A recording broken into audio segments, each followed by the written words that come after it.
Well, we find ourselves ready for another tarot reading using the Black Flame Tarot, which has, as you know, quickly become my favorite to use.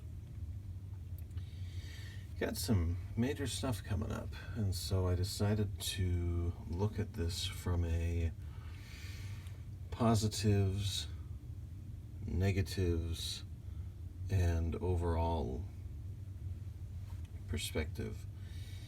And I'll admit, it wasn't exactly comfortable to see the strongest card, a major arcana, falling in that particular position, but I've been through a lot, so I don't think we have to worry too much. Now, looking at that positive, bright side first, the Eight of Wands, I see some creativity, some creative potential, bringing into being of something new and stable, no less.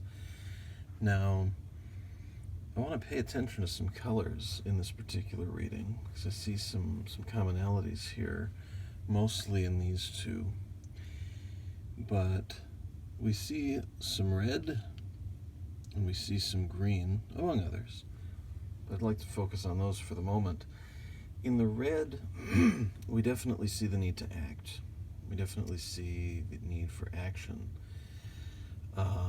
We can't expect, I can't expect, for the growth represented by the green just to come at me.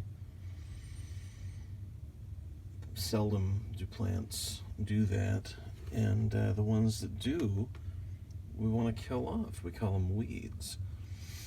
So I need to cultivate, we need to cultivate and act through the action represented by the color red in the tarot. And this will lead to some stability, represented by the number 8. So I find that really encouraging. But again, we have to make the effort.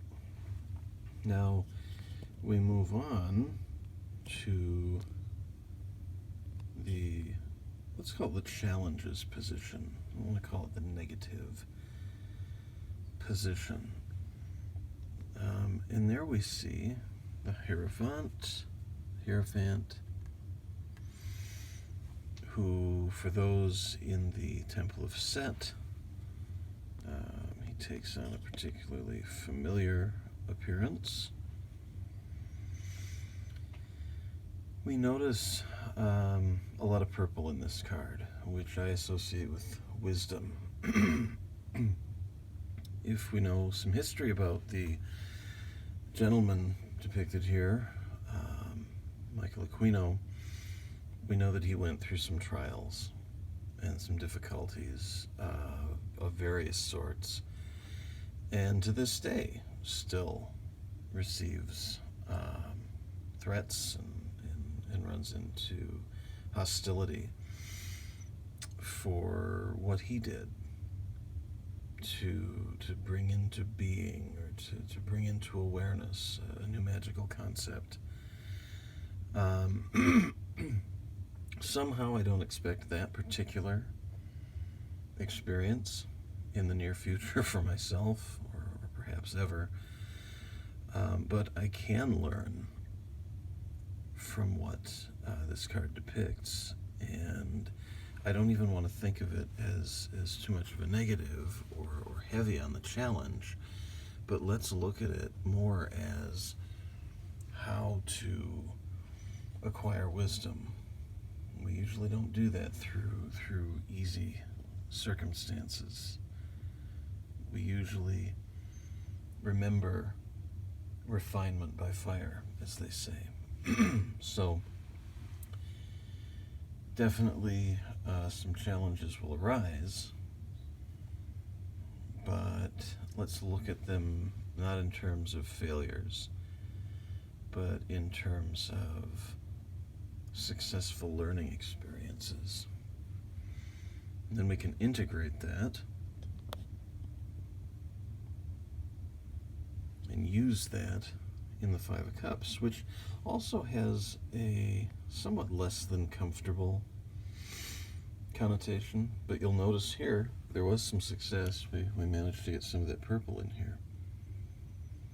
We carry some of that wisdom with us. The Five of Cups, I say, has an uncomfortable feeling because it moves us out of the stability of 4 and into the less certain 5. Anton LaVey commented a lot of times that the trapezoid was an uncomfortable part of geometry, and if we look, if we take that 5 out for a moment and we connect the dots of those 4 cups, we have a trapezoid, and we see that sort of uncomfortable, uneven, it almost resembles a top that you have to spin to keep moving, and that gets uncomfortable. So you need to do it anyway, or you'll fall over, and that won't do anybody any good, except much less yourself. We can and need to take what we have learned, both from the positive, from the challenges, and integrate those into our overall. In this case, it concerns some sort of relationship or relationships. As I've commonly said, that doesn't necessarily mean, and we shouldn't jump to,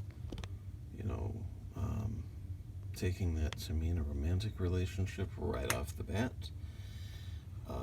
It can, but it can also mean a business partnership. It can mean a friendship. It can mean the relationship you have with various parts of yourself, or with your spirit entities, your spirituality, or some combination of those.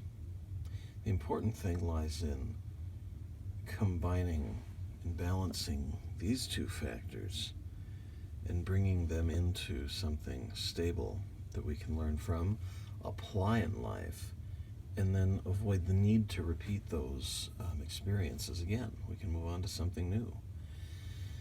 So I would encourage that. Keep growing, keep transforming, and I'll see you next time.